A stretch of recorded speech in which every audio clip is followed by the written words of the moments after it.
بسم اللہ الرحمن الرحیم۔ ہم آج کی کلاس میں فارسی شاعری کے بابا آدم ابو عبداللہ جعفر ابن محمد رودکی کے بارے میں پڑھیں گے۔ آپ جیسا کہ آپ کے نام سے ظاہر ہے رودکی، آپ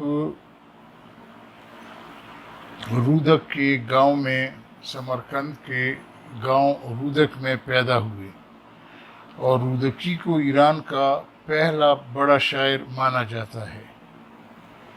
آپ کی ذہانت، حافظ کا یہ معیار، اس سے آپ دیکھ سکیں گے کہ 8 سال کی عمر میں آپ کل قرآن کے حافظ تھے،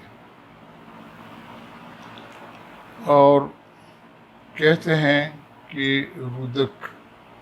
رودکی ایک نابینا شاعر تھے۔ اب اس بارے میں اختلاف ہے کہ آیا آپ مادرزاد نابینا تھے یا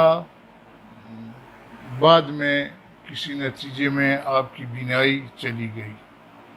بعض لوگ اس کو مادرزاد نابینا کہتے ہیں، بعض کہتے ہیں کہ نہیں، اس کو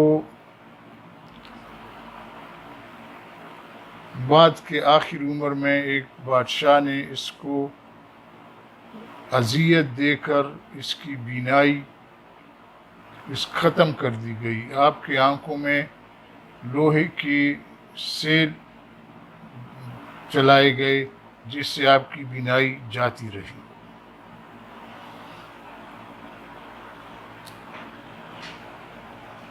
نصر بن احمد ساسانی کے زمانے میں اس کا اوج تھا۔ یہ بادشاہ کے بہت نزدیک تھے، یہاں تک کہ آپ کی مشہور غزل جو ہے، بعد میں ہم اس کو پڑھیں گے بھی،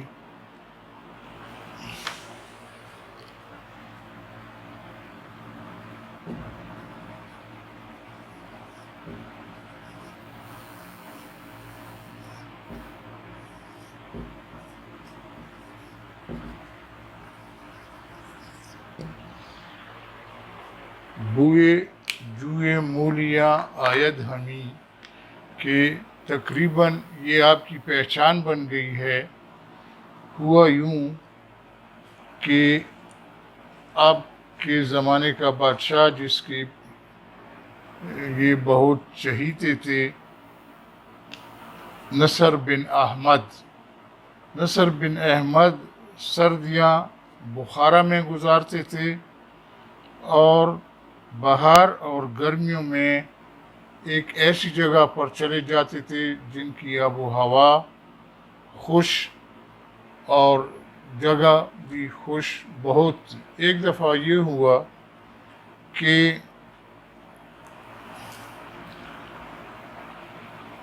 نصر بن احمد ہرات چلے گئے۔ ہرات میں اس کا دل بہت لگ گیا۔ اکثر یہ ایک موسم کے لیے جاتا تھا، لیکن وہاں پر اس کا ایسا دل لگ گیا کہ سارا سال گزارا۔ سال کیا گزارا کہ ہوتے ہوتے 4 سال ادھر گزر گئے۔ 4 سال گزر گئے تو وہاں کے جو اس کے ہمراہی تھے، درباری تھے، سپاہی تھے، ان کو اپنا وطن یاد آنے لگا، اپنے بال بچے سب یاد آنے لگے۔ تو انہوں نے رودکی سے کہا کہ کوئی ایسی چال چلو کہ بادشاہ روانہ ہو جائے وہاں پر۔ اگر آپ اس میں کامیاب ہو گئے تو ہم آپ کو 5000 دینار یعنی طلائی سونے کے 5000 سکے دیں گے۔ رودکی نے کیا کیا کہ صبح، یہ اس کا بڑا ماہر تھا رباب کا،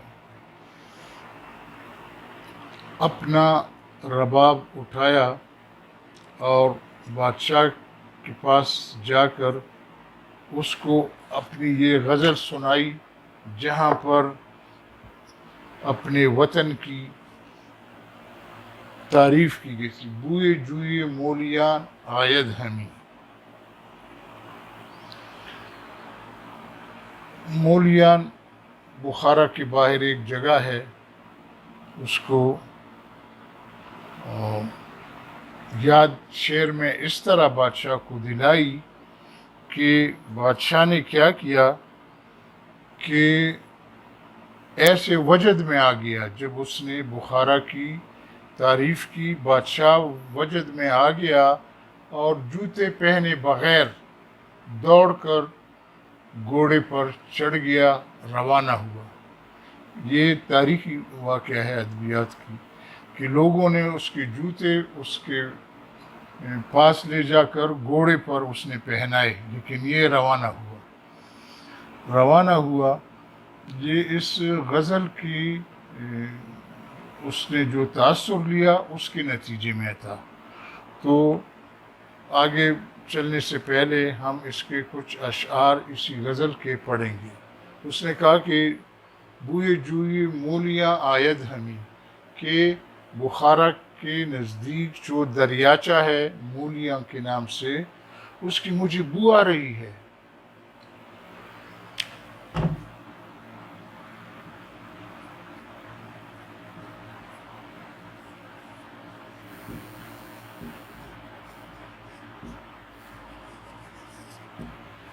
ہمیں کہ مانے ابھی جیسے ہی ابھی جسٹ نو، کہ مجھے تو بخار مولیاں کی بو آ رہی ہے اور وہ جو کہ ہمارا یار مہربان ہے اس کی بو ہمیں آ رہی ہے. تو نصر بن احمد متوجہ ہوتا رہا یہاں تک کہ آخر تک پہنچتا ہے. اس پر ایسا اثر ہو جاتا ہے کہ وہ دوڑ پڑتا ہے. تو اور اس غزل پر بادشاہ اس کو بعد میں بہت انعام دیتا ہے، لیکن یہ درباریوں نے جو 5000 اشرفی کا وعدہ کیا تھا وہ بھی ان کو مل جاتے ہیں. یہ کہتے ہیں کہ رودکی امیر شخص تھا کیونکہ اس کو بادشاہ کی نزدیکیت حاصل تھی اور اس کو گاہے بگاہے بڑے بڑے انعام ملتے تھے اور یہ بھی ملا. تو وہ اس لحاظ سے کہ دولت کے لحاظ سے وہ امیر شخص تھا. تو اب ہم جاتے ہیں اس غزل کی طرف جو شاید رودکی تو خود بڑا نام ہے، لیکن یہ رودکی کا نام آتا ہے تو یہ غزل بھی ساتھ میں یاد آتا ہے کہ بوئے جوئے مولیاں آید ہمیں، کہ مجھے تو جو دریاچے کی مولیاں کے دریاچے کی بو آ رہی ہے، جو کہ ہمارا مہربان دوست ہے، جو ہماری پہچان ہے، اس کی بو آ رہی ہے.